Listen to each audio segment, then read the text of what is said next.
Hoje na Sessão TV Atende, nosso estúdio temático da Festa do Vinho, nós vamos conversar com o historiador e arqueólogo Bruno Pastre, ele que está trabalhando na Universidade Federal do Amazonas e já desenvolveu diversos trabalhos relacionados à Festa do Vinho. Bruno, primeiramente, obrigado por atender esse convite da nossa equipe e vamos começar essa entrevista falando aí sobre quantas adegas Andradas já teve no passado.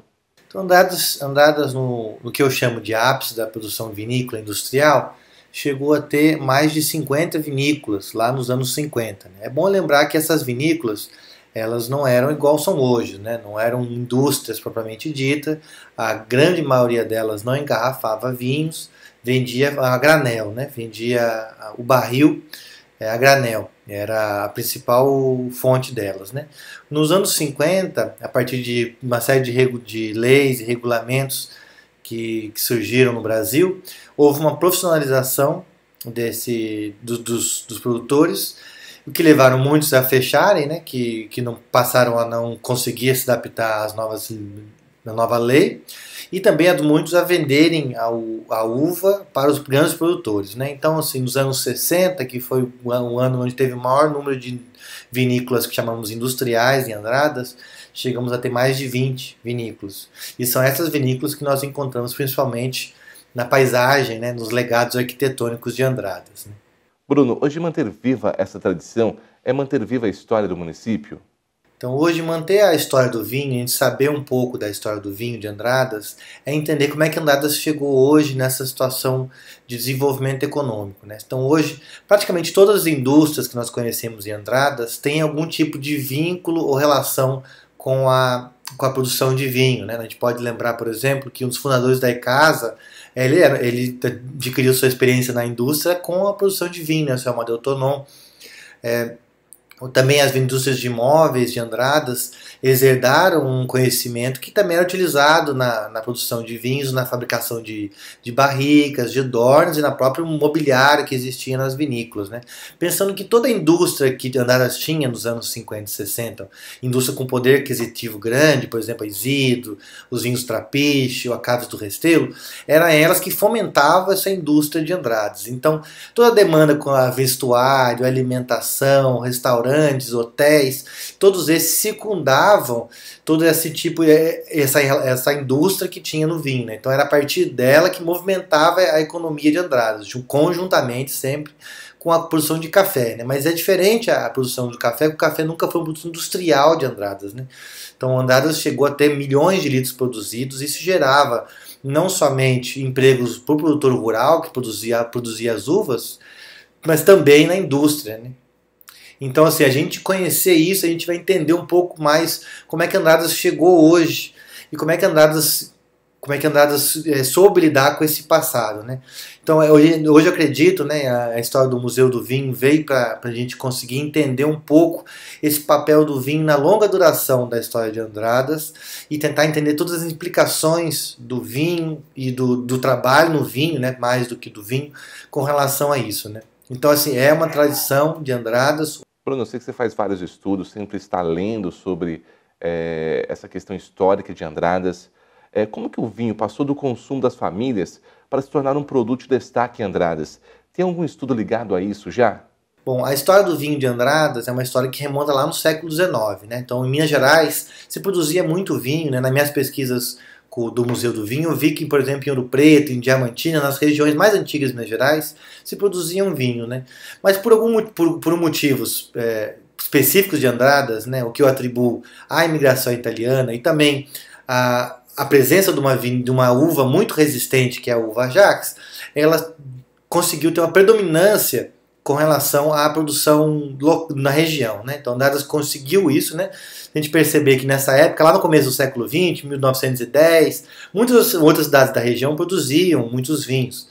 Mas Andradas conseguiu se destacar por motivos familiares, pela localização, que tinha fácil escoamento para o mercado consumidor de São Paulo, principalmente, né?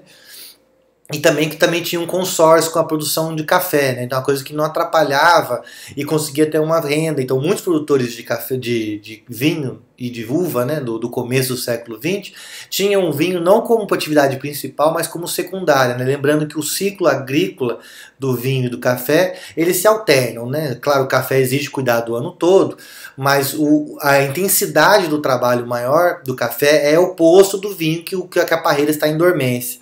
Então isso permitiu ter esse consórcio que chega até os dias de hoje, né? Pensar que quase todas as produtoras de uva, né? Hoje um pouco menos, mas até os anos 90, ainda tinham pés de café também. Então tinha esse consórcio.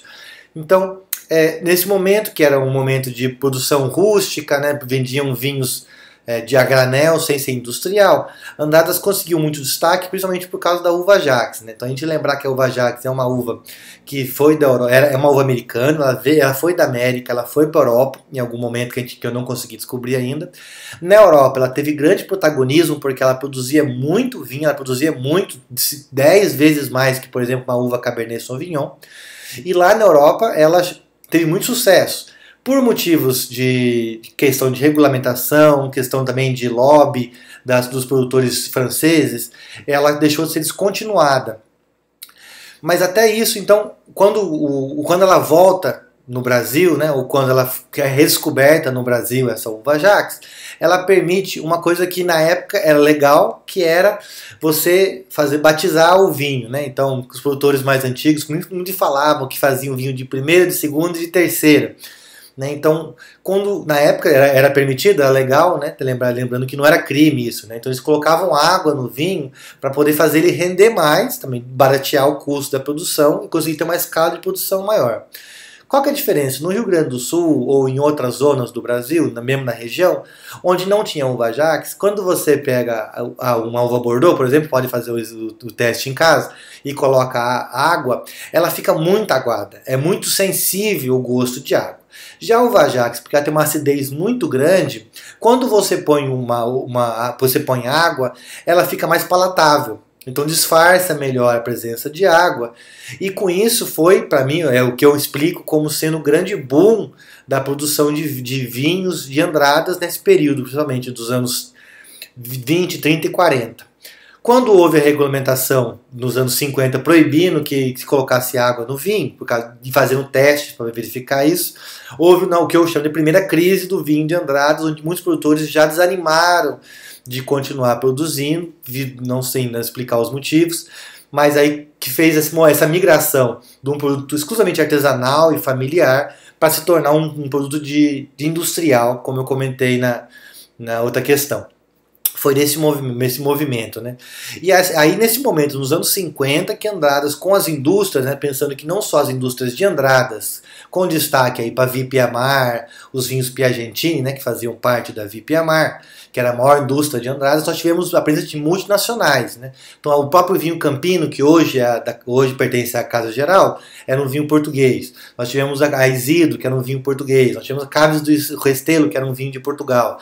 Nós tivemos também a Trapiche, né, que Caves do Restelo produziu o vinho Trapiche, que era um vinho português.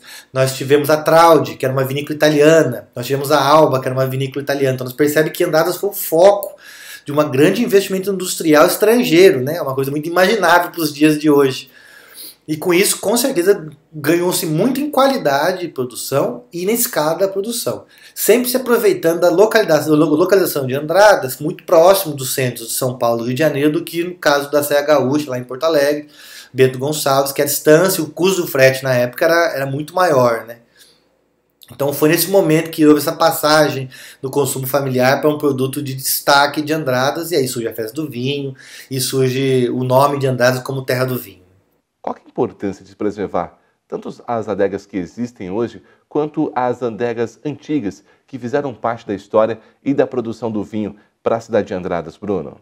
Então todo esse movimento que eu contei sobre a grande presença de vinícolas, principalmente nesse período dos anos 60, que foi o ápice da produção de vinhos em Andradas, deixou um grande legado arquitetônico para a cidade, que nós podemos ver de forma muito visível em grandes vinícolas, como a Caves do Restelo, que hoje está na Vila Moscone, como a Isidro, que hoje está na Sobes, como a Vipiamar, né, que hoje pertence aos Vales dos Vinagres de Vinho.